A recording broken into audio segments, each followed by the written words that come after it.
Billy Willie. Welcome back into the Lee Company countdown to kickoff as the Titans are ready to host the Minnesota Vikings. The Titans trust their home stadium to Lee Company to tackle their HVAC, plumbing, and electrical problems. They can protect your home to your next play. Visit LeeCompany.com. Lee Company, all you need. I know who does probably know how to do the gritty. And maybe could demonstrate it over at the tailgate right now, because we're talking about our man Ron Slay, VIP tailgate. Well, I thought we had a concept. It's Ron Slay and DJ C-Wiz. How's it going? I know it was a rough night, Slay, but you always bounce back. It was a rough night, man, but guess what? It's always better when you get to come back and party. That's the bounce back. So wash that away, come back in here, party. Minnesota's in here deep, so, hey, man, we can't let a little bit of the Georgia Bulldog rain on this parade right here, man. We got the Vikings today, so energy is good, drinks are flowing, food is flowing, so it's all good right now, KK. I love it. Can you tell me what fans can expect over there? And you can even take your kids and not have to worry about watching them at least for 5 minutes or so. Yeah, right? absolutely. We even got everybody knows if you follow the Titans, we got our guy Lil Landon. Lil Landon just walked in, so he's trying to go downstairs and play the Xbox right now. See you, Landon. See, that's what he like. He like, I'm out of here, man. I got to go play the games. So kids, come on down. We got like 4 or 5 Xbox machines where you can play Madden, whatever you want to get on to. Fans and parents, you can walk away from your kids. They all watch. And you can mingle 4 floors of greatness. You got different foods on each floor, a different food station by celebrity chef Aaron May. Also, you got drinks and bartenders on every floor. We got the outside patio. You can scan the QR code to get your ticket at the door. So if you're not online and you can't go to Bullseye Event Group to get it, just come on down anyway to the Bridge Building right here next to the stadium. Scan the code, come on in. All you can eat, all you can drink, and you can come up into the top floor and party with me and see Wiz too. That's what it's all What kind of food? Do we know kind of food? What Wiz, what did you just have? Did you have tacos? Taco. See, Wiz had tacos with the rice, and he threw some little broccoli in there. Ortega tacos. That's right. Okay. I thought maybe some breakfast ribs or something, man. Hey, Slay, you did a great job the other day of talking about a dog and dogs that are clipped and how venomous, how ferocious they look, right? Blaine just asked a question during the show, you may have heard it, about being able to create a dog. You think it's possible to be able to make a dog if you don't see a dog, so to speak? You know what I'm talking about? Yeah, man. No, and I always have said, man, there's no way you can create a dog. It has to be in you. You can't put it on somebody. It's got to be in you. Now you can pull it out. You can pull it out. You can pull the dog out of them, but it's got to be in there, man. Very seldom have I seen a dog created. You know what I'm saying? Like, you always got to go with the cerebral guy, let his IQ carry him over, or some of that nature. But a dog, no, that's in you. Yeah. There you go. Well, we know Slay is a dog, hence Slay Dog. That is his nickname. If you want to go join him. The little hair of the dog up there. Yes, definitely go and do that. It is the Titans VIP tailgate over at the Bridge Building. We appreciate you, Slay, and keep it real. We'll see you soon. No doubt, man. And next time y'all call back, then we have the fan check in. They're coming in slowly but surely. You know, it's long nights out there on Broadway. Exactly. Real quick, one question. If you gave MPF a headband, do you think that'd help him out? I think it'll block the sweat. That's all it'll do for him. But it came from you, man. Come on. Hey, man, I have to go wear and play in it for a minute, then give it to him. Let a little sweat trickle down in his eyes. Maybe that'll change it. Maybe we need to order one of those. Thanks so much, Slay. Enjoy the party. We'll check back in with you at 10. No doubt. Okay.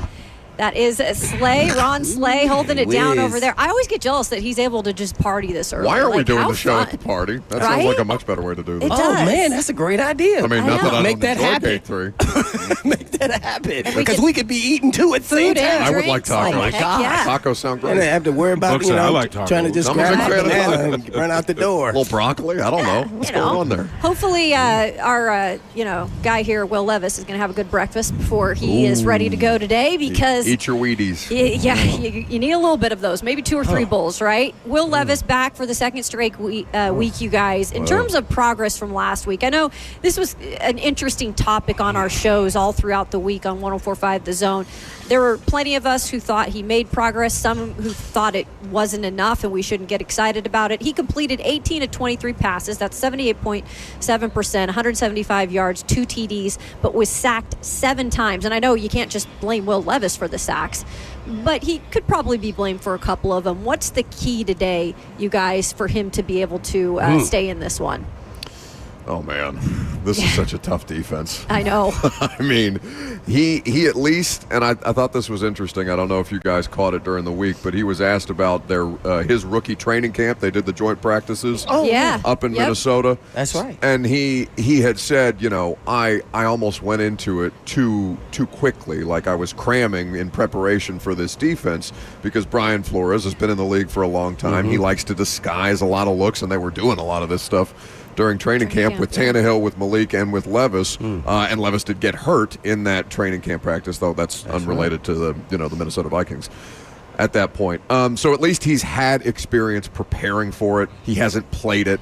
I don't know how many different ways how they're going to try and put him in a blender, essentially, today. And you guys can speak on this much better than I can. But it's not just about Will Levis being prepared. It's the offense as a unit being prepared. This is the running backs and blitz pickup. This is the offensive line and making sure that they're disciplined today, because we're talking about Leroy Watson's is going to miss this game today, but penalties have been a thing. They've been a big thing for this offensive line. So just don't put yourself in 3rd and 6 plus by your own fault, because this Vikings defense will tee off on you. Yeah, let me get a stat real quick before I go to you guys. Brian Flores dialing up blitzes at an NFL high 39.8% of their defensive snaps. The Vikings also lead the NFL in interceptions. They got 15 this year, and takeaways 20. Yeah, they also had 3 sacks last week on 22 attempts, which means they can get after the passer. You mentioned the 7 sacks that Will took last week. Yes, some of them can be his fault when you basically hold on to the football too long. But then again, if you don't have someone to go to the ball with immediately, in other words, receivers getting themselves open, then that can be a problem. We know that the pocket has been somewhat problematic, and what good defenses do, and Blaine can talk about this, is they expose your problems. They expose your issues. And when you dial up the pressure that Brian Flores does, you just don't have time in that pocket to be sitting back there thinking about things, right? So I think the one thing that could help Will Levis is just simply not making the mistakes that have been problematic for him this season. Don't do too much that causes turnovers and ultimately puts your defense in a pickle. Play a sound game. I mean, it sounds pedestrian, but that's exactly what we need. We don't need a superhero. We just need a guy that can go out there and capably do his job. If he does that, then this offense has a chance, because the strength of this team really isn't through the arm of this offense. It's through the feet of their running backs. So if you can create some consistency by winning the line of scrimmage and moving the chains, essentially, staying out of those 3rd and unmanageable downs and distances that are going to create a punt, then that helps that offense eat up clock and stay on the field.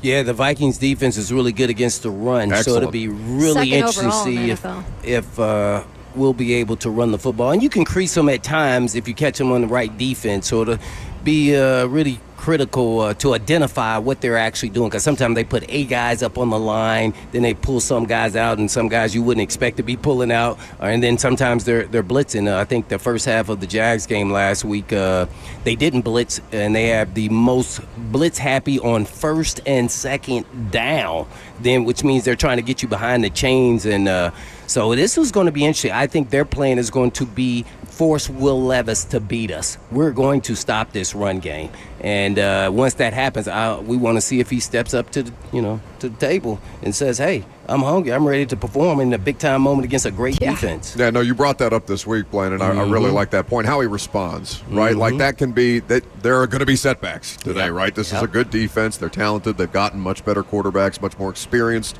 quarterbacks. How do you respond to those miscues? Because, I think you're not just looking for – like statistical improvement from Will Levis. You're looking for, I know people use the term game manager as kind of a bad term for quarterbacks, but can he manage these situations, and can he manage everything around him? That it's an incremental step. I know it's week 11. I hate that we're still talking about that kind of base level stuff, but we're still evaluating a lot of pieces and parts on this team, and this is a quality opponent who struggled last week and is looking to rebound themselves. When it comes to the offensive line, we spoke a little bit about the right tackle position, and that's going to rotate. It's going to be Nicholas Petit-Frere to start the game. Where that ends up, I don't know. Other than that, though, I mean, we have seen. Yeah, I know. It's like, yeah, all right. Some ribs. So JC, it does smell really good. I think it you smells just like ribs. It smells some cooking. It smells like ribs. It really does. Yeah. JC Latham, you guys, has been really in every game. I feel like he's seen improvement. Did you see that pancake on Bosa? Yeah. I mean, it's got to make you feel good though from the left over that's starting to build. Even with Lloyd Cushenberry out, I thought Daniel Brunskill last week did a pretty decent job at center. Yeah, we got a couple of mastiffs on that left side. Oh, since my we're goodness. doing the dog references, right? I mean, guys that can definitely handle it, that are capable, that you don't have question marks about. So it does, give you some sort of consolation knowing that through the struggles that the offensive line is having, we are seeing, like you mentioned, Kayla, improvements, especially in pivotal spots, like the blind side of the quarterback, right? Now, we can get everything else linked up. That is what it is. But I think that playing connected in all phases, whether it's in the pass game, the run game, and, of course, just limiting their mistakes, that allows any offensive line to flourish. You know what I mean? Because that's what they want to do. They don't want to be sitting there pass blocking for 3rd and 10, 3rd and 15, because that's inevitably going to end up in some bad situations, right?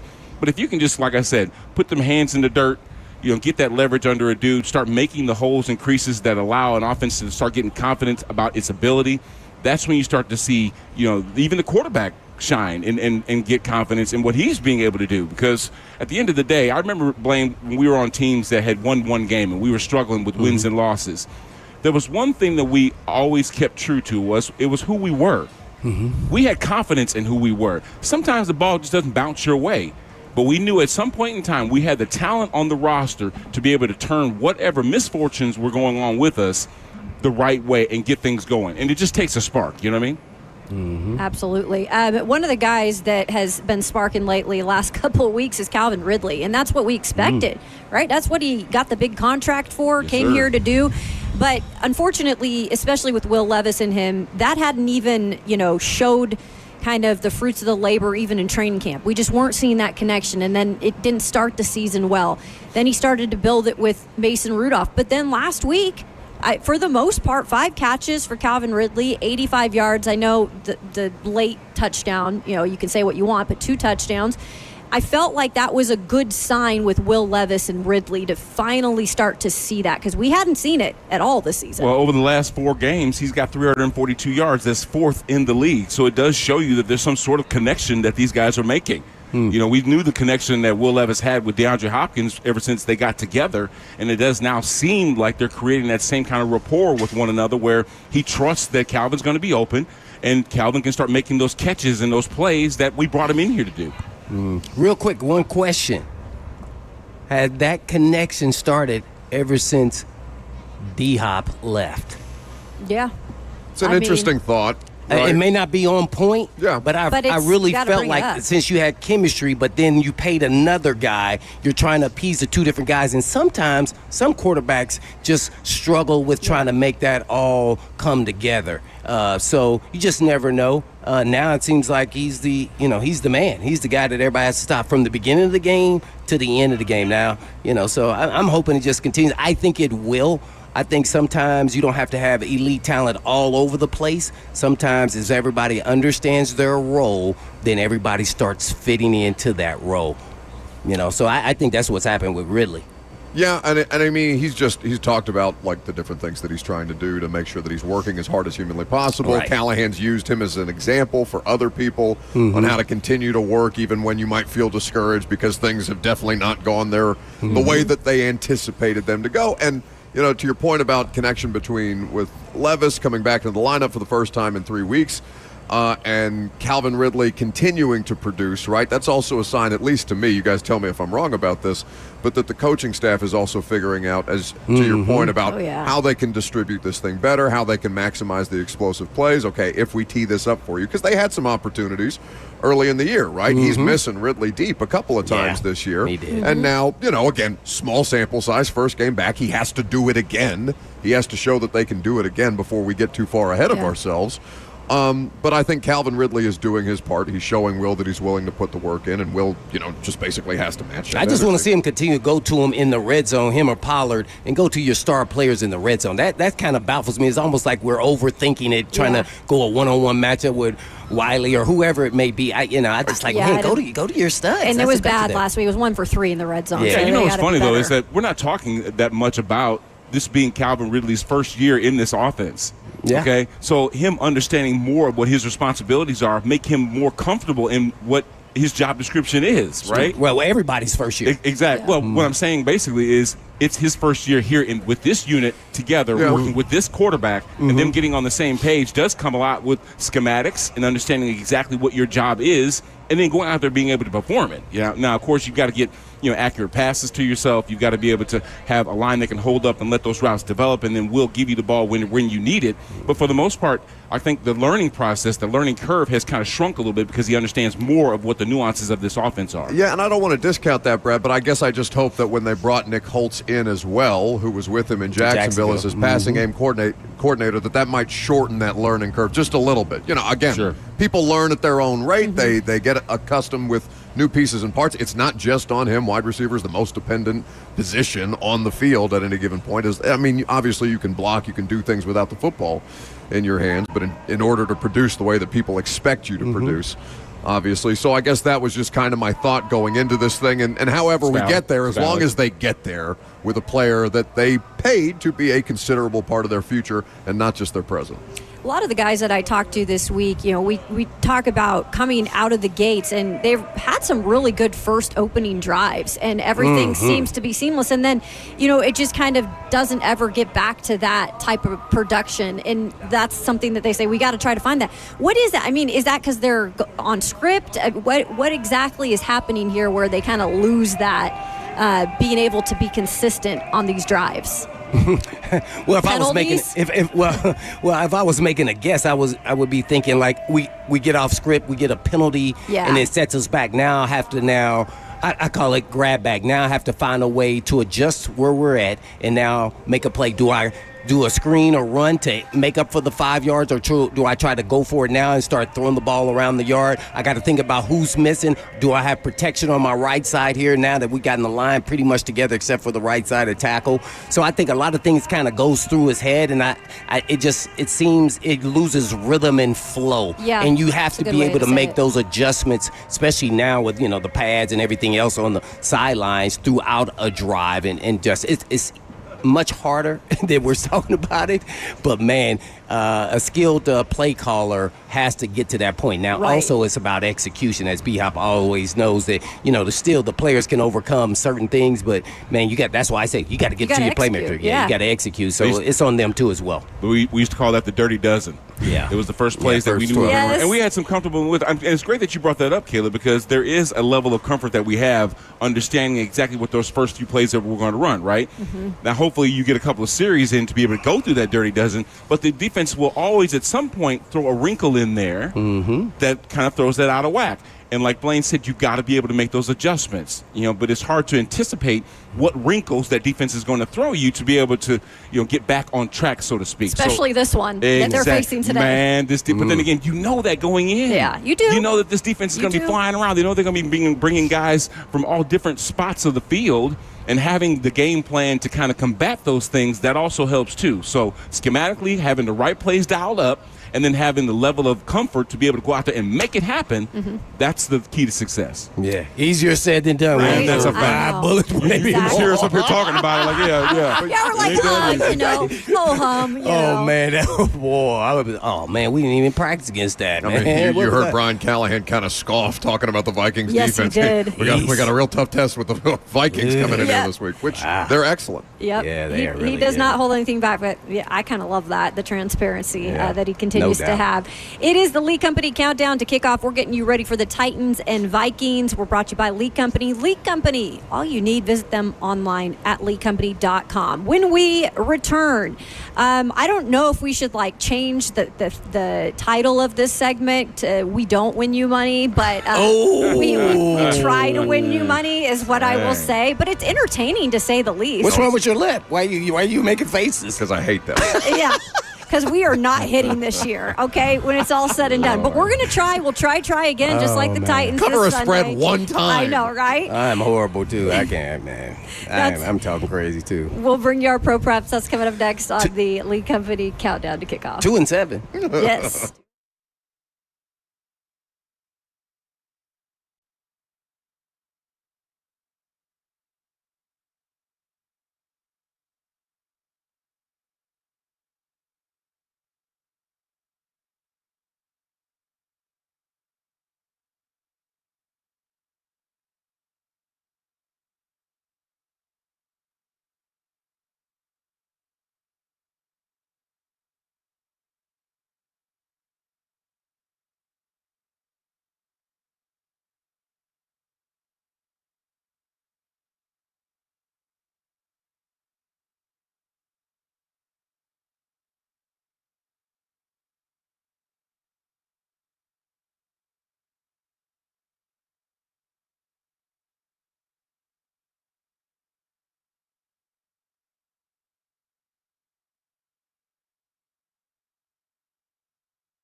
Welcome back to the Lee Company Countdown to Kickoff. Titans and Vikings this afternoon. Titans trust their home stadium to Lee Company to tackle their HVAC, plumbing, and electrical problems.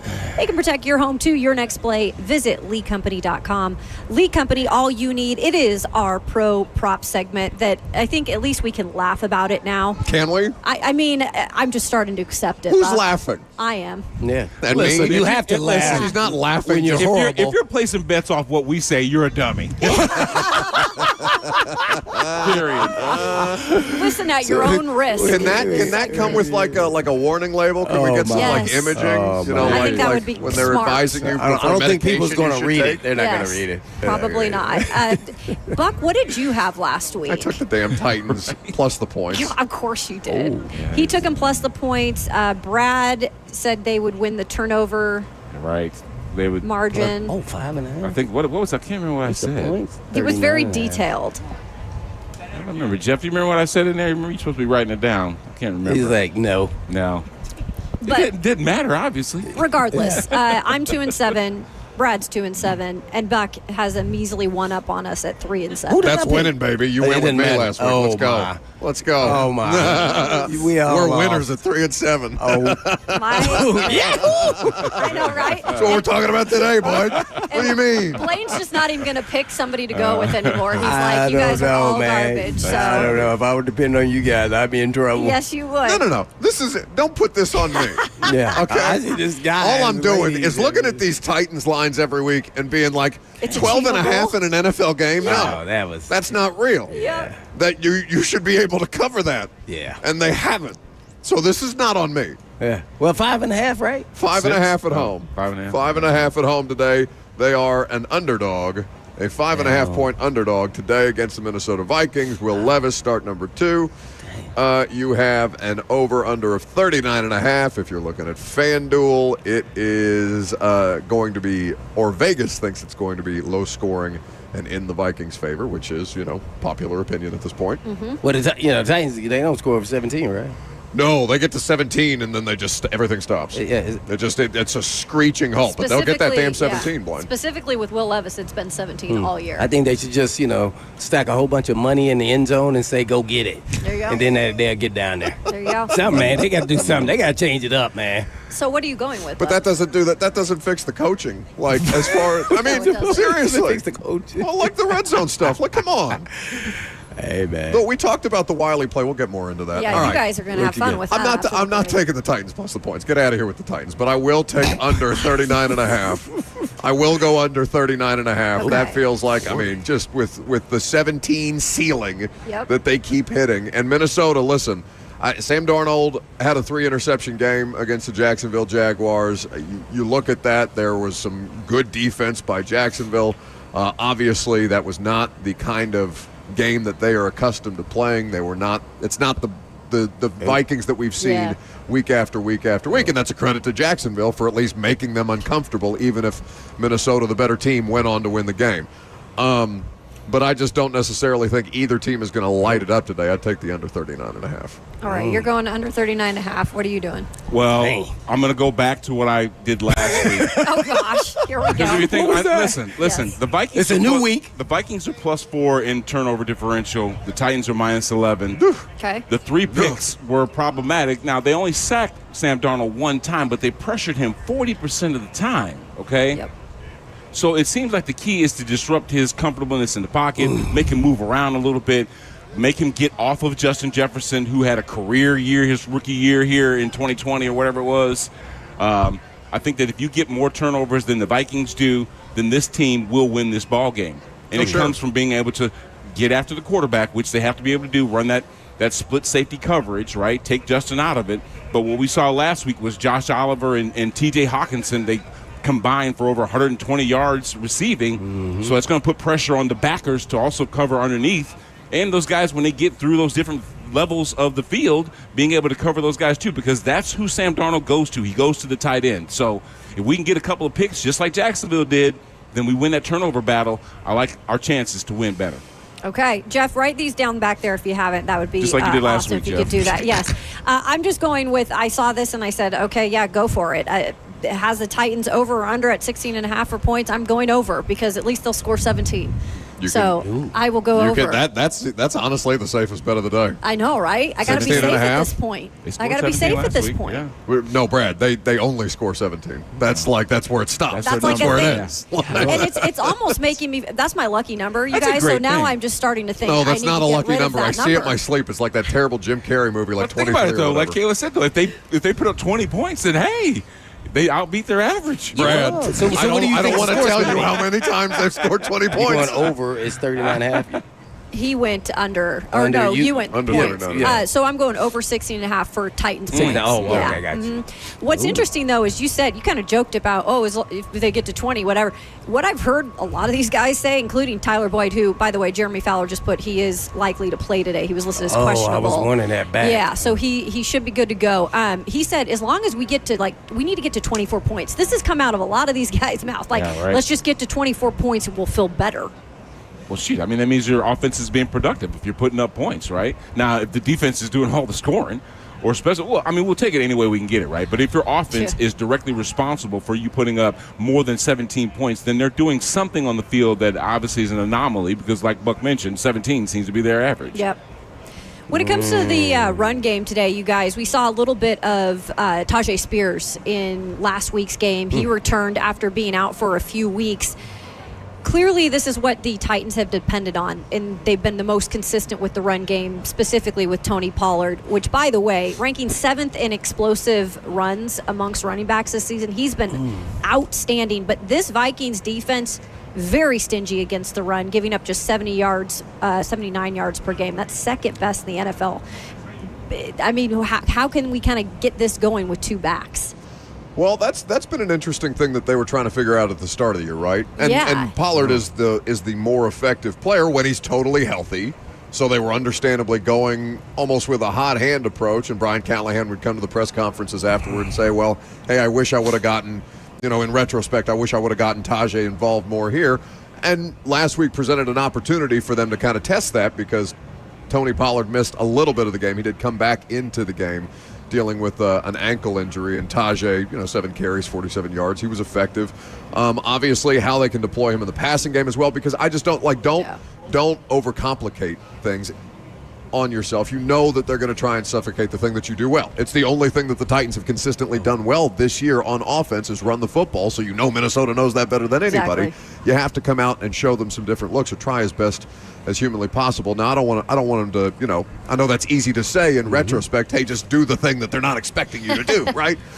But that's incumbent upon the entirety of the offensive operation. You're going to tell, or you're going to know how prepared everybody is, I think, really early on in this game, based on how, and they've had success orchestrating scoring drives in the first half. That's been something that at least Will Levis has shown promise on. And again, we go back to those scripted plays, the level of comfort with what they're being asked to do, and how the defense then adjusts, and they're not able to, right?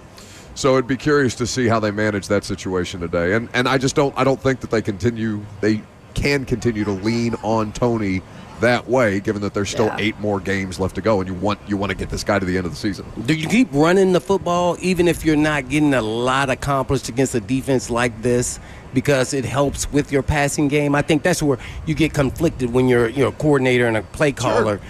It's like, dang, man, it's like we're running to a brick wall, but we also have to keep them honest. If not, they're going to just pin their ears back and get after the quarterback, and I need to help out my quarterback and my O-line at the same time. So what do you think about that, B? Well, first off, I mean, it's a chicken or egg scenario in that, what creates what? A more explosive play that takes guys out of the box and then it loosens up thing underneath, or bringing guys down in the box because you're running the football so effectively. I think they need to be stubborn. 16 times is the number of carries that both those backs, Pollard and Spears, combined for last week, and they were averaging 6.9, 6.7, and 4.9 yards per carry. So it seems like if you were to give a more concerted effort to get the ball into the hands of your running backs and let them get that 334 yards from scrimmage that Tony Pollard ranks him 4th basically over the past 3 weeks, there's your consistency right there. And it will open up everything else once you get that run game established. Yeah, hopefully you can get it established, because I think the Vikings only give up 17 points. They're third against the rush. Yeah, third against the rush. And then I think on third down, their third down efficiency is in top 10. I think it's like 8th or so.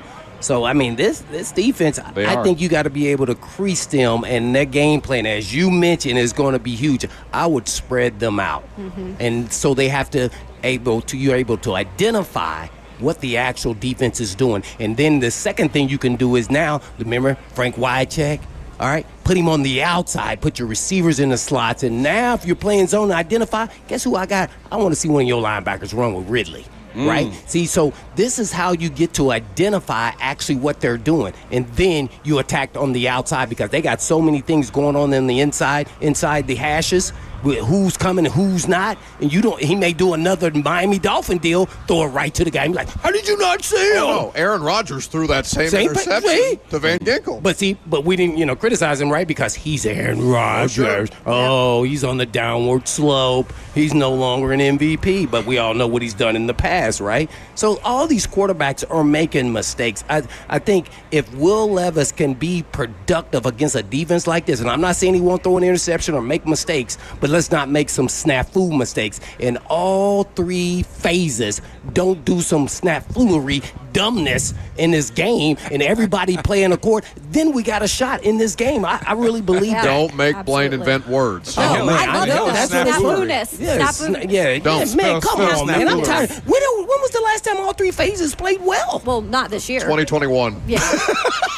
Dang. Not this year. See, that's what I'm getting at. And maybe you guys will get to special teams after I got break time for here. time for the special teams. We're wrapping up hour one on the Lee Company countdown Vikings to fans kickoff. are laughing at me. They are. Lee Company, all you need. Visit them online at leecompany.com. I'm headed down to the field. I've got a feature coming up on, let's just say this. Teaser. He might not have the most experience on the team, but he has one of the best productions that's happening up front. Oh, okay. And plus, I'm always he intrigued. likes to do a little cooking on the side. Ooh. Oh, I know Not who this just on is. the field. Oh. So I'll bring you that. That's coming up after the break. Insight. It's the Lee As long as he Company doesn't get countdown to kickoff. Yes.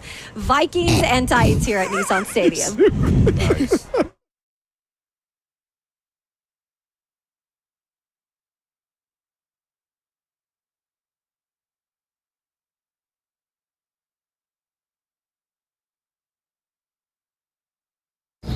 What's up, Will Bowling here, checking in from the Bankers Alley Hotel, downtown Nashville, tailgating for Titans and Vikings today. We've got some great food, great drinks, and a great parking spot for you here if you come hang out with us here at the Bankers Alley Hotel. We are inside today in Gray and Dudley, the restaurant right here at the hotel.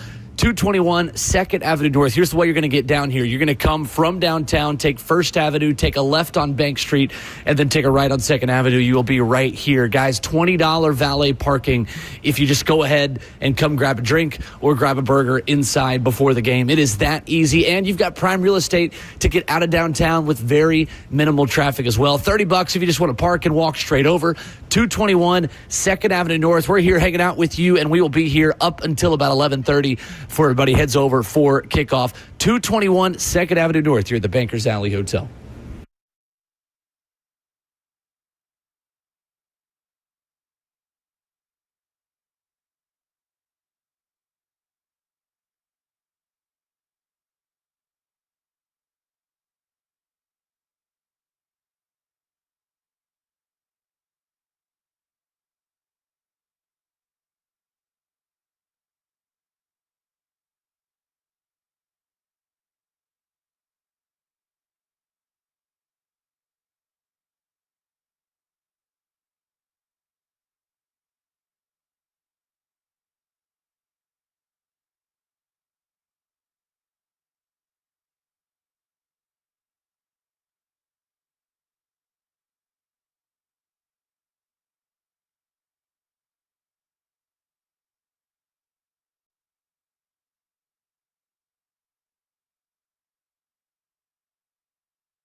Welcome into the Lee Company Countdown to Kickoff, live outside of Gate 3 at Nissan Stadium. We got the Titans. We got the Vikings in town. Blaine was accosting Minnesota fans. I know. I was wondering if they were, current residents, or did they buy their tickets and flew down from Minnesota? There was a 50-50. Some of these people were saying they live here. He's doing some crowd work out here. Yeah, I definitely wanted to know. I'm always curious about that. We got Blaine Bishop. They want to go on vacation. Brad Hopkins. I don't know. Minnesota's not a terrible place. Is it 10 foot of snow up there yet? Probably. That's not for me. Either way. It got that nice indoor mall. Beautiful weather, and the stadium is sick. I've been to the new one. Awesome there. We did a preseason game there last year, but we're here at Nissan Stadium today for the Titans and the Vikings. Okay. With this 7-2 Vikings coming to town, 2-7 are the Titans trying to rebound after a tough road trip to Los Angeles. Will Levis returns for the first time in 3 weeks. Last week, he gets through it. They lose by 10. We're talking about a quarterback situation where the evaluation is ongoing. They're not going to go away from him, guys. They're going to stick with Will Levis today, and he's up against this Vikings defense that we've been talking about all morning. Yeah, this is it's one of those moments, not a gut check moment by any stretch just because of where we are in the season right now, but, Will has shown improvement, and you just want to see that improvement continue to happen. If he doesn't make mistakes that have cost ball games, I'm not putting everything at his feet because obviously this is a team sport. Yep. There's multiple positions out there that have to perform at a level to give him a chance to win. But you know what you're facing. This is a defense that can embarrass you. This is an offense that if they have the right, they got Justin Jefferson, for goodness sake. Probably arguably the best receiver in the game. You don't want to give him, that same kind of season he had, or that game that he had when he was a rookie and he caught 175 yards, averaging 25 yards a catch. We got Brownlee, you see a rookie, fifth-round pick. Yeah.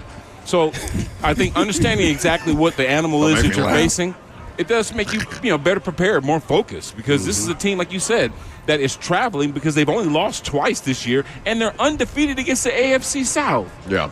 So, well, a statement on the AFC South this year that we all expected to be a lot more competitive, I think, top to bottom, especially even the Houston Texans, who are 6-4 at this point. But for the Titans, it's about evaluating what you've got. It's not just about this season. You're evaluating who's going to be a part of your future.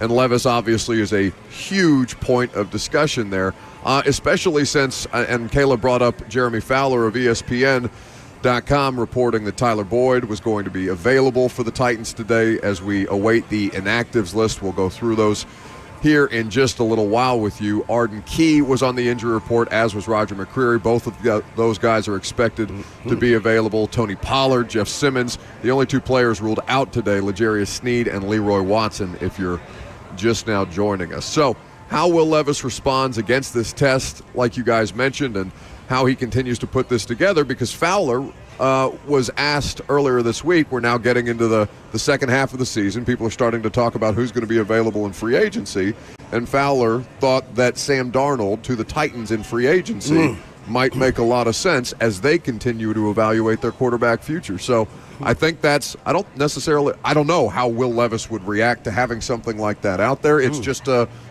hey, ask me a question and I'll give you an educated guess type of thing. It's not reporting. Yeah, is that weird that that's kind of already happened?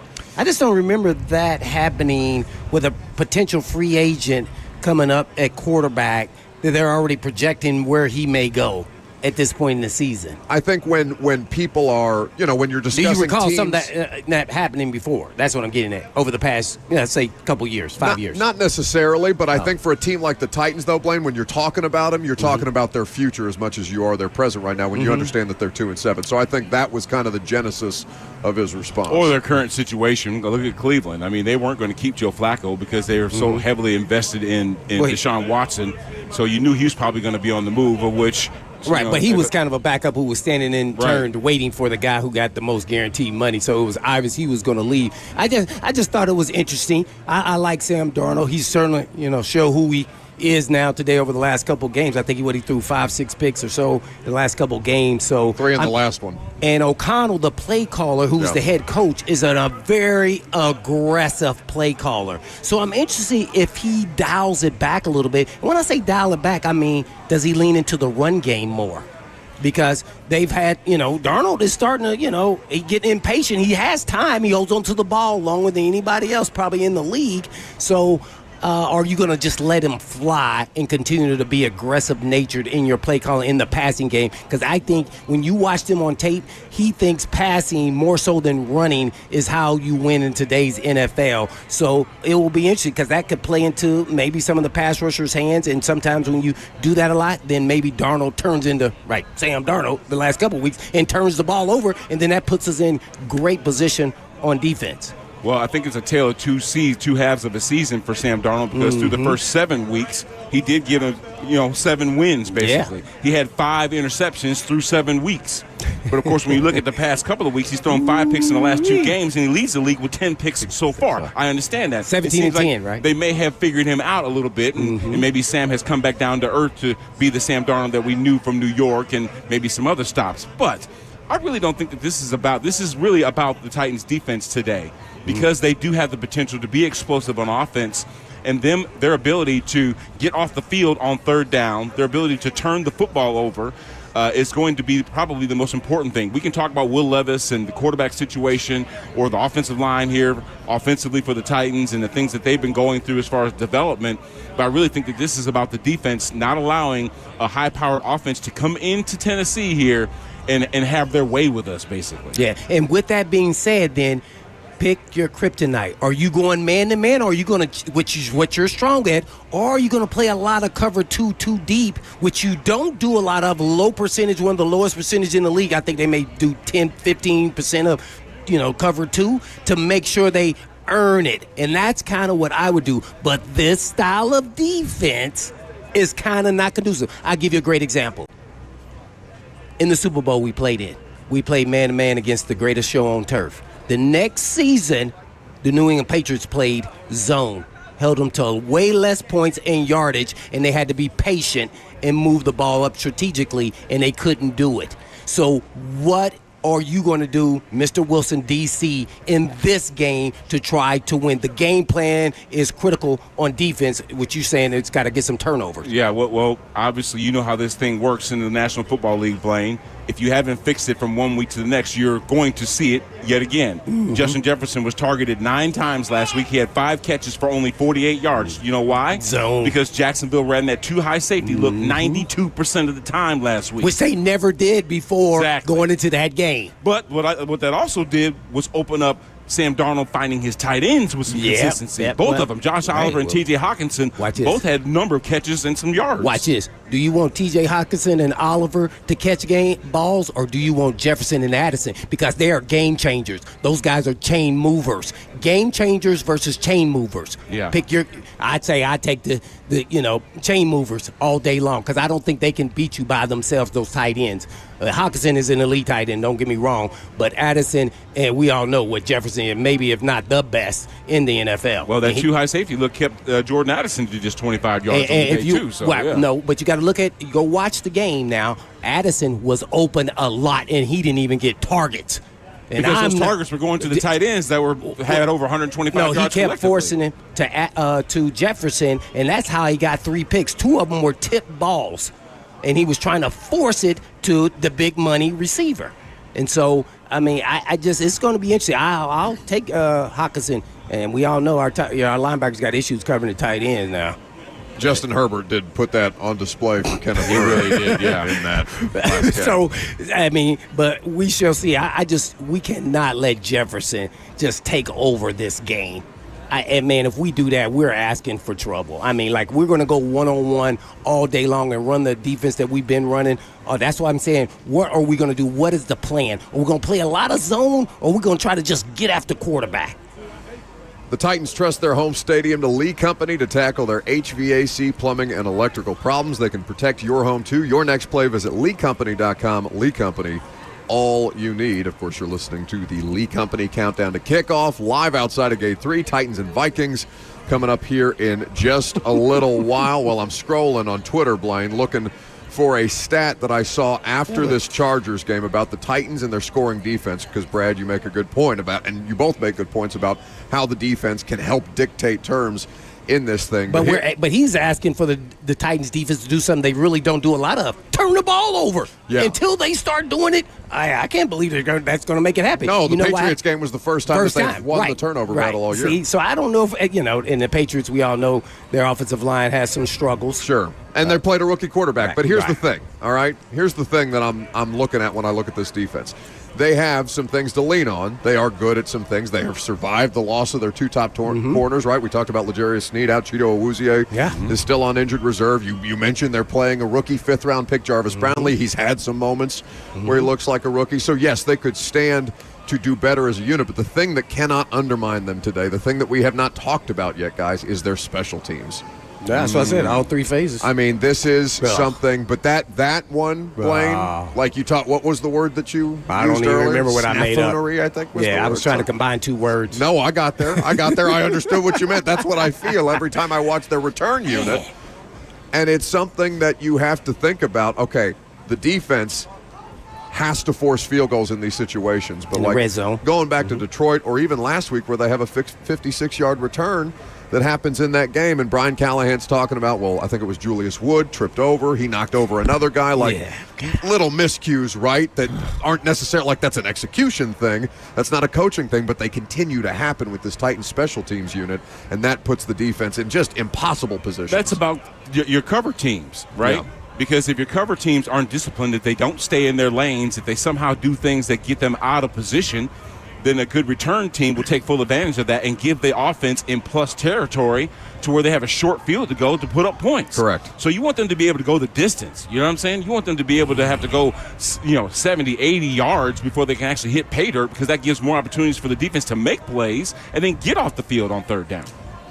How good is Minnesota on returns? Man, I know it doesn't mean a lot, but man, special teams, man, we got to get at some point the football guys got to, they got to play well, and we got to, return the ball and make it tough for other teams at some point. Like, when are we going to start executing and get some great returns, too? Well, this is the stat that comes to mind when we're talking about these disadvantageous positions, and also the defense can afford to play better.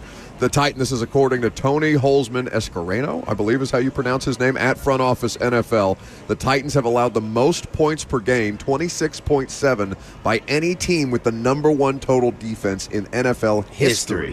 And they've got an excellent passing defense. They've got the number one total defense. Minnesota is obviously a way more efficient defense from some of the standpoints that we're talking about. But that it's not just the defense that's putting them in these tough spots. We have, as Blaine has brought up several times today, all three phases have to just at least not make egregious errors. Just survive one another at this point, it feels like. And that's been a tall task for them all season long. Well, the Buffalo game was an example of giving a good offense a short field and how that kind of works against you. So Detroit. No matter how Detroit. Yes, I meant, Detroit was the one where I think Jared Goff started the ball in the red zone almost every single time. I was like, wow. It was, 52-14, and he had 85 yards passing? Jeez, I don't think I've ever seen that. But where that comes from is obviously those breakdowns in coverage that allow a team to get set up in a position to where it's easier for them to score. And you want to kind of limit that as much as possible. So, even though you have a stout defense that really does have a lot of good players that can fly around and make things happen, no team wants to be hamstrung in that position by having a short field to contend with, especially when you're dealing with the type of offense that the Titans are going to be facing today. Yeah, this is my bold prediction. All three phases are going to do well today. They're going to work in harmony. No, you've been saying that you're feeling. Listen, I feel some kind of way. I laugh, but I'm serious. I don't know because he wants people to take him seriously. For some reason, like B-Hop knows this, like sometimes, even in a loss, you may lose this game, but all of a sudden they rise and play them neck and neck and just lose a close one. You still, in the way the season's going, that could still be a win in my mind. And I say this, and I'm not talking about just now, we played with an elite team and we almost got them. Now all of a sudden they start turning the corner. They start turning the corner and start being consistent because they know they can do it. They've done it. So, a turnover here or there, you just never know. Or a special teams return could help out and get them some momentum.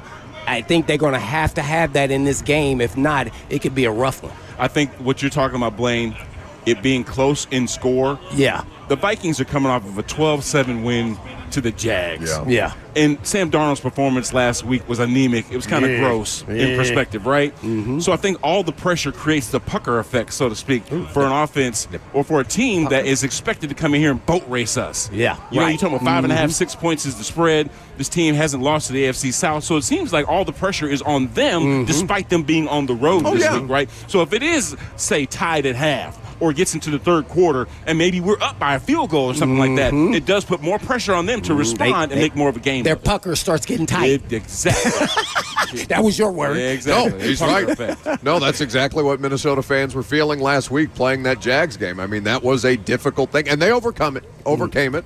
To their credit, Jacksonville is a lesser team, and we'll see how that goes today for Tennessee. There's no reason that they can't make the Vikings sweat a little bit. Speaking of sweat. Oh, Lord. Ron Slay. Oh, my. Is hanging out at the bridge. Oh, he had sweat. He threatened. He had some Rick James playing. He threatened. What You did heard he? that Rick James? What did Hey, they said they just hear Rick James. They don't even hear me. No, they're vibing. We hear you and Rick James. Oh, y'all hear both of us? Okay, that's my partner. Cocaine's a hell of a drug. Well, we were passing out sweaty headbands to NPF to see if that wouldn't inspire him in our first visit with Ron Slay. He's hanging out at the Bridge Building. It sounds like the party is popping. Yeah. Hey, Buck, the party is popping, and Minnesota is in the building. I didn't expect them to come. I didn't expect them to come through like this. So hold on, Minnesota fans, can y'all make some noise? We live on the radio. Make some noise, Minnesota. Man, I'm telling you. Now watch this though. Watch how I run it back.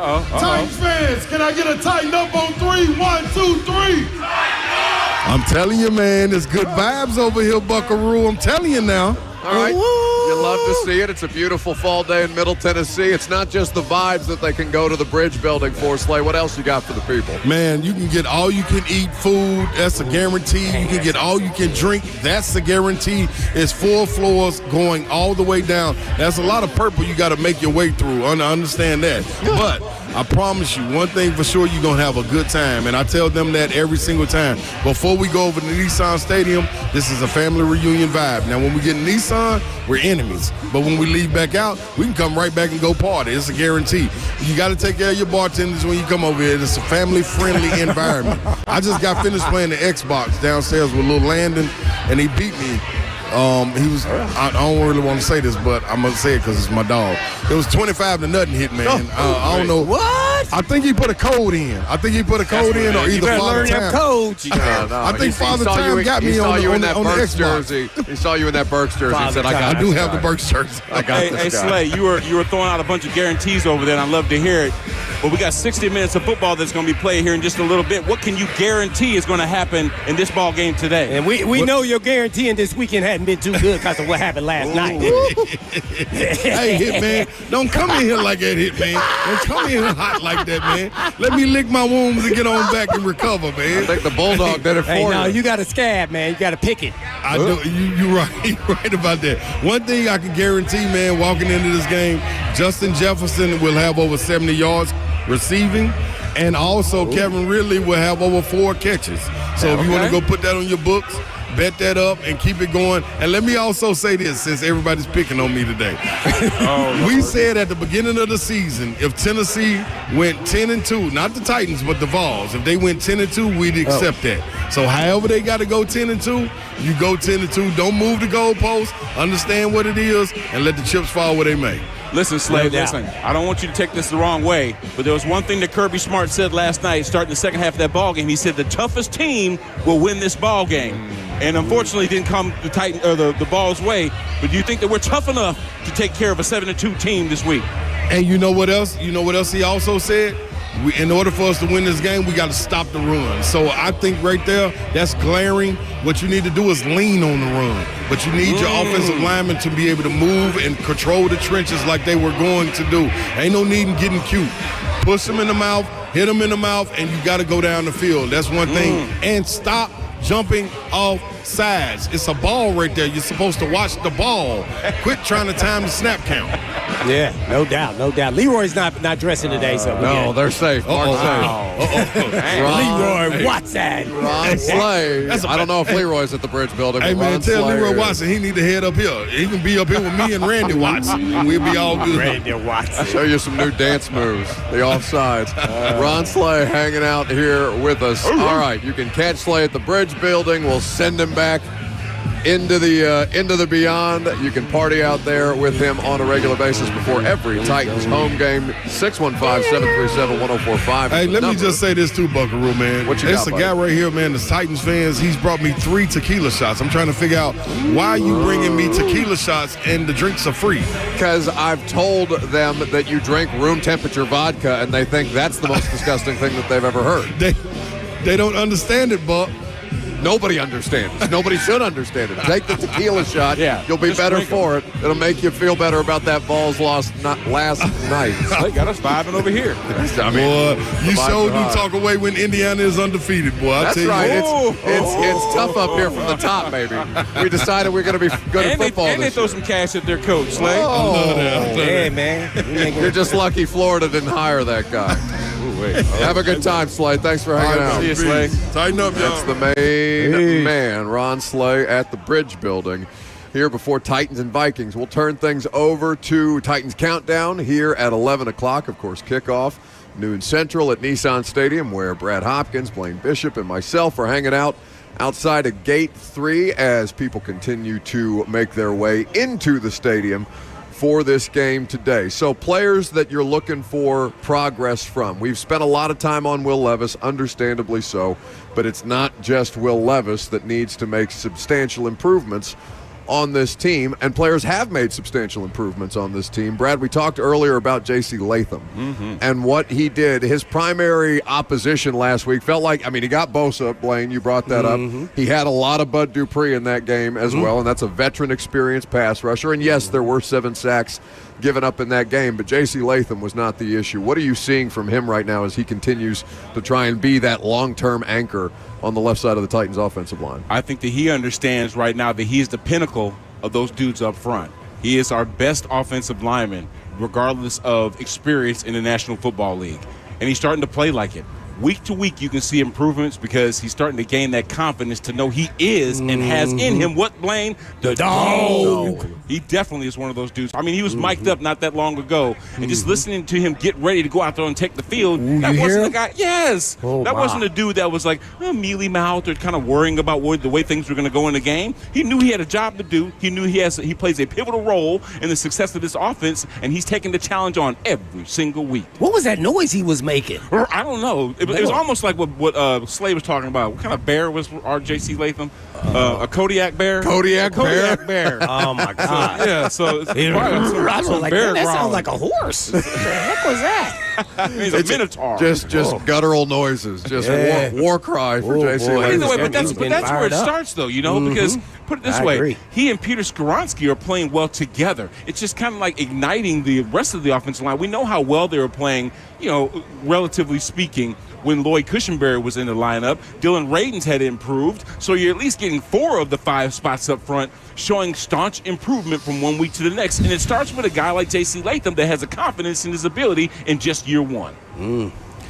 Well, I think on defense, let's do the defensive side. Brownlee, they said he's ready for the matchup versus Jefferson. I'm just more interested in the scheme that they approach to go against the Vikings, whether it's a lot of zone or do they do a lot of man. So that will be an interesting balancing act, and I think Brownlee has the tools. I think he needs to make sure he's patient and not as aggressive as he's been. Patience versus a great route runner and one of the best in the league right now, and Jefferson is very vital in this because he double moves. He's got the herky-jerky body movements. He's tough to read.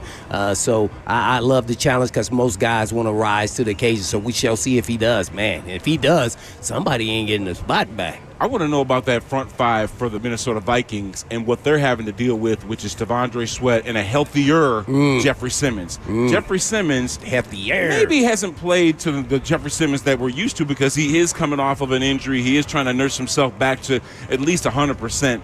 But that combo, and of course the Landry Key situation on the edges, what does that Minnesota Vikings offensive line have to contend with today? Are they going to be dealing with a bunch of dogs? Are they going to be dealing with some dudes that can get sacks?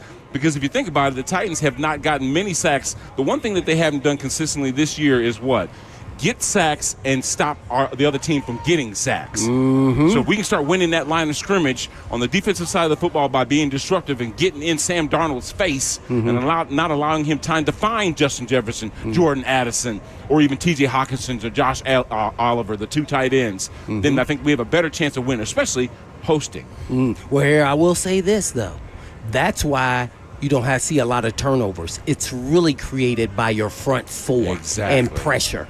And so if you can't create pressure with just your front four, you're going to have trouble getting turnovers. Yeah. I've been out there in that, and I'm going, oh, man. They keep talking about we need to get turnovers. We're not getting no turnovers. They just going back there like it's 7-on-7. Yeah. Like, what are you talking about? Nobody's around the guy. Like it's 7-on-7. Like there's no pass rush. So, and you go, oh, my. We're going to be in trouble today. You're listening to the Lee Company Countdown to Kickoff. Lee Company, all you need. Visit them online at leecompany.com. To your point, Blaine, I mean, that's the biggest difference between that Patriots game that they won and Brian Callahan is getting emotional. Understandably so. It's been tough to win this year. It's exhausting. I mean, you can't imagine what these people are going through, and I know that's the humanizing part that not a lot of people think about when you're just looking at wins and losses and stuff like that. But to your point, that's a struggling offensive line that they were able to create those one-on-one matchups for, because you had guys sliding protection of sweat. That helps Jeff Simmons. That helps Arden Key. It allows you to scheme up some of these stunts and games that they want to run up front. Minnesota showed some vulnerability. They have shown some vulnerability since Christian Darrisaw, their left tackle, went down. Obviously, they added Cam Robinson from the Jacksonville Jaguars. Jacksonville knew exactly what was coming last week, and they gave Cam fits. Absolutely. So can the Titans exploit a situation that for Minnesota they're trying to reset as they get ready for this stretch run? They have higher aspirations, obviously, but they're trying to iron some things out. That's why B-Hop never left the Titans, because he didn't want them to know what he had done all those years that he was playing with the Titans. Exactly. He didn't want to face it. It's working. Shoot, I had a reality check. I remember when John Gruden wanted me to go down to Tampa and block Julius Peppers and Mike Rucker every single year. I'm like, you forget about that, you know?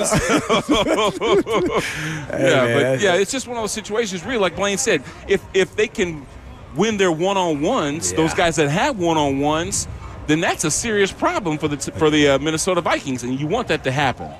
You're listening to the Lee Company Countdown to Kickoff. We'll continue the conversation as we get you ready for the Titans and the Vikings here at Nissan Stadium today. We'd also welcome your phone calls. Kayla Anderson's going to check in from the field. Live outside of Gate 3 is where we're hanging out on 104.5 The Zone. Yeah.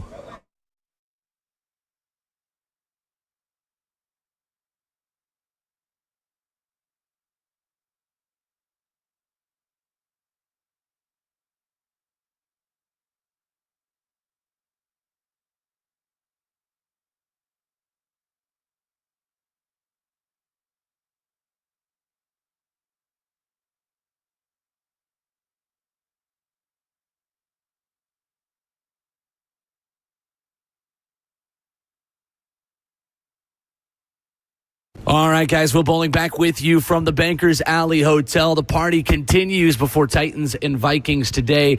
Guys, we are in prime real estate, a parking spot, a quick walk over the bridge, and some of the best food in downtown Nashville. Before you head over to watch the Titans play today, 221 2nd Avenue North. We're inside here at Gray and Dudley, the Bankers Alley Hotel. They have got a brunch and Bloody Mary burger combo. Yeah, you heard that right. $25 for a brunch burger, a Bloody Mary. They are some of the best in town. Maybe you just want a coffee. They got that for you as well. An old-fashioned. It's one of the best old-fashions in the city of Nashville. The food and drinks here, they are outstanding. And so is the parking spot. 221 2nd Avenue North, $20 valet parking. If you just go ahead and come grab a drink, come grab a little bit of food inside before you walk over to the game. You're going to come from 1st Avenue, take a left on Bank Street, and then a right on 2nd. You'll be right here at the Bankers Alley Hotel. We got some tickets to give away for future Titans games as well. Come by and see us, 221 2nd Avenue North, here at the Bankers Alley Hotel downtown.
Last segment of the Lee Company Countdown to Kickoff, live outside of Gate 3. Not all. That means there's football on the other side, Blaine. We're getting closer to kickoff. That's what we're here to do. Nervous energy. At Nissan Stadium today. That's okay. At least you got something.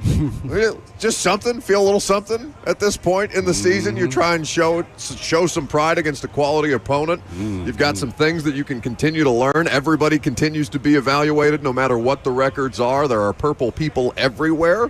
Ooh. So I'm concerned about that, bro. So we will see how they handle that in a hostile home environment with Brad Hopkins and Blaine Bishop here. B-Hop's going to wear his glasses. They turn purple at different angles. Yeah, right. What are you doing? No, but check this out, though. Seriously, though, listen. I know that we sit on the side where the visitors come in usually, right? Sure. So it's not a surprise that we see a lot of purple jerseys, but the number of purple jerseys. Yes. You talk about creating a raucous environment for the opponent. I don't know that can be achieved. With what Blaine was already talking to people in the line there about how they got their tickets, and some people were from here and wearing the purple jerseys. That was shocking. Minnesota? When did that happen? Now, I will say this is an indictment also of how wonderful our city is, because we are a destination spot, right? When you start looking at the schedule of your team, you're saying, well, who are they playing? Oh, they're playing the Titans in November? Oh, cool. We're definitely going to that game. Yeah. And that's why they want to come be a pull part our of shirts out. Exactly. Yeah, they got the shorts on and everything. Sure. Yeah, people wearing shorts. This is tropical. Yeah. It's like 10 foot of snow there in Minnesota. So we will see how they handle the avalanche that is the Minnesota defense today in the way that we've talked about. I'm trying this professional broadcaster thing, Brad. I'm not very good at it. We're trying to not be professional. What are you talking about? Well, that's typically how I do these things, so I'm trying something different today, Blaine. But that is a challenge in and of itself. We've talked about the difficulties, not just for Will Levis, but also for the coaching staff. We talked about the level of preparation that's going to need to go into this. For you, Brad, we touched on JC earlier, and we're talking about the different looks that Minnesota is going to present, right? They're going to line 6, 7, 8, sometimes guys up at the line of scrimmage, but still maybe only bring 4 or maybe send a blitz. They will continue to do those things. They'll make you protect it before they do it and try and get those advantages, Blaine, if you are somebody who's looking at this and saying, okay, well, we're going to keep tight ends in to help. All of a sudden they only rush 3 or they rush 4, they drop everybody back into coverage, and you're out there trying to beat them with 3 routes. That's an advantage for the defense. Yeah, well, you can also check. If they don't come, then you become a safety valve, whether it's a flat, curl, something of that nature. But also when I was talking about tight ends in, you can also then split them out and spread them out and say, who's covering who? See, then they have to identify everything. So I'm interested to see just the game plan of Callahan versus Flores and vice versa on both sides. So O'Connell versus Wilson, man, because I think that's where this game is going to be won. The game plans, as I've mentioned earlier. I think one of the keys to this game is Levis's legs. This is the game I think his legs are going to be a prominent, and still slide and still throw the ball away, but scramble when needed. I think he missed the boat on a couple times there. His pocket presence isn't where I want it to be. It's not as sharp as I like it. Maybe that was some of Russ, and some of it's his drifting to the left. But if he can do that, keep drives alive and keep his health, I think you're looking for not just game manager, but then the guy who gives you somewhat of a splash play. And you have to give that with his arm talent. And he did that a little bit, but we want to see a little bit more, continue to grow in the little bitty minutia things of quarterback and see if he can improve on his last performance. Turnovers are what they are, so I won't say no turnovers, but I will say protect the football. But these guys get paid, and just don't give them the ball. Don't do some of the tomfoolery. He's flipping the ball and all those things, trying to press to make a play. I think he's out of that, but we got to see it back to make sure to feel comfortable that he is past all of that. That's a great point that you bring up, Blaine, about his dual threat capabilities, because he does have the ability to run. Yes, he's elusive enough, but he can also take advantage of the rules and get himself out of subsequent danger by getting down in the slide or getting out of bounds and not trying to get that tough yard, like the one that he injured his shoulder on trying to get a first down. My gosh. But they have to locate Jonathan Grenard. They have to locate Andrew Van Ginkel. These guys have been pretty effective when it comes to getting after the passer. So in my opinion, if the middle of that offensive line can be stout enough to allow the pass rush to go around Will Levis, and he sees green pasture if he doesn't already have a route in mind that he can go to, then you can make them definitely pay attention to you as a runner. And then that changes the game plan up a little bit, right? And it opens up some things. We don't run a lot of 12 personnel. That's 2 tight end sets. But like you said, Blaine, you can have one guy that's on the offensive line that can be an extra extension of protection, but then plus that other dude out in the slot or outside of that to see what kind of coverages they're in and take advantage of that by getting your more explosive players down the field too. You're listening to the Lee Company Countdown to Kickoff. Lee Company, all you need. Visit them online at leecompany.com. And I love the point by the both of you, because it's not just like him identifying those opportunities himself, because and you guys will correct me if you think otherwise, but he doesn't necessarily seem like a willing runner all the time. Like, he'll scramble when he feels pressed. But it's a situation where last week against the Chargers, they were getting him involved with some design carries. I love those plays, because I was shocked, though, because he's coming off a shoulder injury, and he put those running plays in for him. I mean, it's pretty reassuring. It makes a dude spy him. Right. You know what I mean? Because then that's one less dude that's rushing the passer. Right. If you think, hey, this dude might take off. That was good. You never know what's going to happen. So I guess the pressure the pressure of having to account for that, like you guys talked about, that it puts on a defense when you're also able to not just try and rely on the opportunity for, okay, if he sees it, let's see him take off if there's a rushing lane, if the coverage has sunk back sufficiently enough. No, let's get him on the move. Right. And if he's feeling good enough, let's get him on the move. But then you also have to make sure that he's capable of protecting himself, because he can't develop. The thing about Will Levis is he cannot develop if he's not on the field. But that's the mentality of a quarterback. A quarterback saying, why would I run this thing for 5 yards when I can throw it for 15? But it has to be available for him to be able to do that, though. That is very true. Absolutely. He has to distinguish that, though. And that's the tough part. I think the way he's all set up, how he is now, is he is a thrower looking to throw even when he's outside the pocket. But then there are times you got to pick your spots when you take off. Yeah. He'll figure it out. 615-73. Yeah, I mean, listen. That's what this is. That's what this is, though. I mean, that's real, Blaine. Let's spend a little time on that. I guess we probably should every time we do one of these pregame shows. Yeah. Ahead of an opportunity to evaluate Will Levis. That's so real at this point for him, most viscerally. Right? And we have no idea what the future looks like for him exactly. They still have him under contract for 2 more years, but he's trying to prove that he can be the guy. Like, he's trying to go out there and prove. We touched on Tennessee, Georgia a little bit earlier with Slay, right? Tennessee was trying to show that they belong, that they have that seat at the table against a team like a Georgia on the road. Fell short in that opportunity, but it's an opportunity to evaluate. Will Levis has that opportunity today. But we also saw Nico Iamaleava. He was smart yesterday with some of the passes that he was making, taking what the defense gave him. He checked down when need be. Also became more of a runner in instances that we've seen in the past. That's what Will Levis probably needs to do today too, because he does have all the intangibles. Some of the things that plague him are between the ears. They're not in his hands, and they're not on his feet. So I think that if he can, like you said, be more comfortable with reading what the defense gives him, make those smart decisions to either, chuck it down and get it to the flat and with the back, or if they've taken away those routes, or, throw a nice, deep, accurate ball that makes the defense respect you, or get gone like a runner and get those tough yards that don't create negative yardage.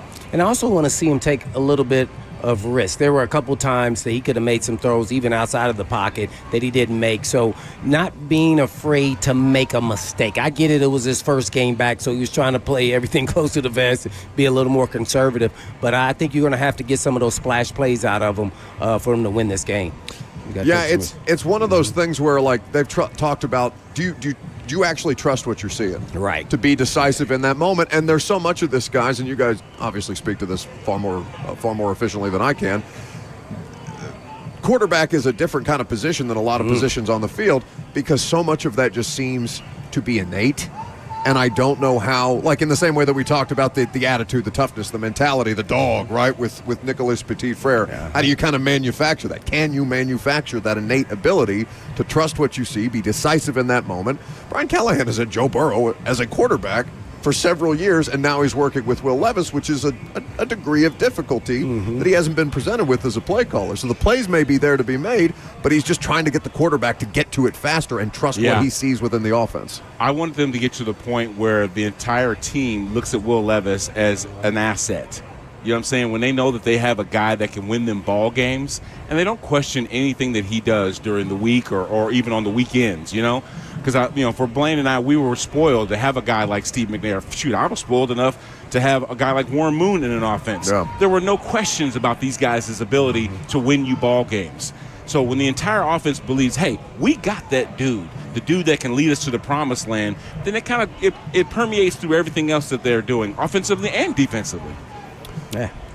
And he did a little bit of that last year against the Dolphins. Yeah. Driving down that last drive to win a game.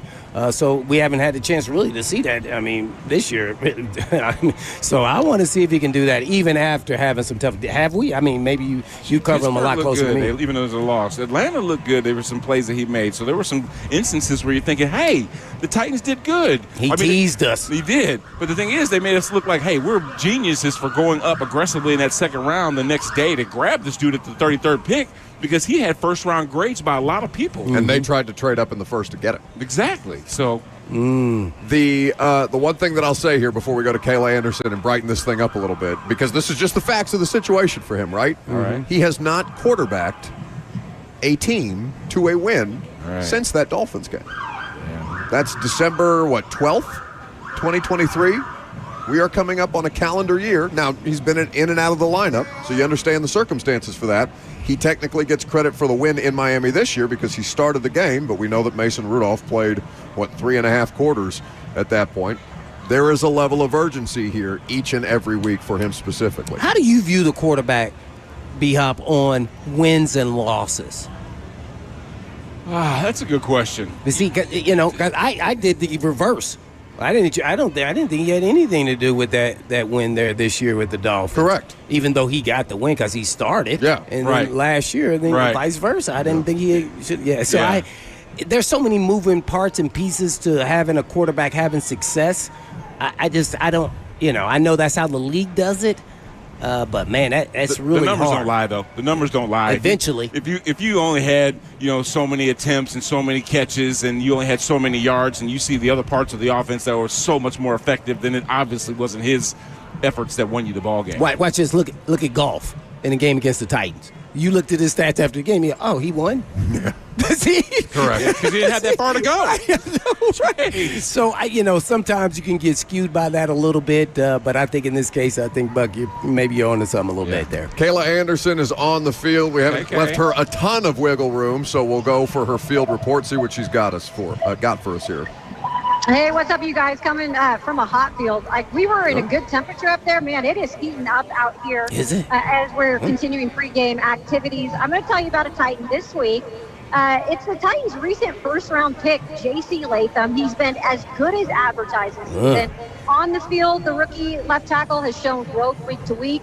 He's allowing the fewest pressures in terms of numbers. Really, in terms of offensive rookie linemen, he's right up there in the top 10. But off the field, he has been impressive as well. He shows his leadership skills, even in the locker room. And then earlier this October, when those hurricanes happened, $75,000 he donated to relief funds back in October. So pretty impressive there. And then I talked to him this week, you guys.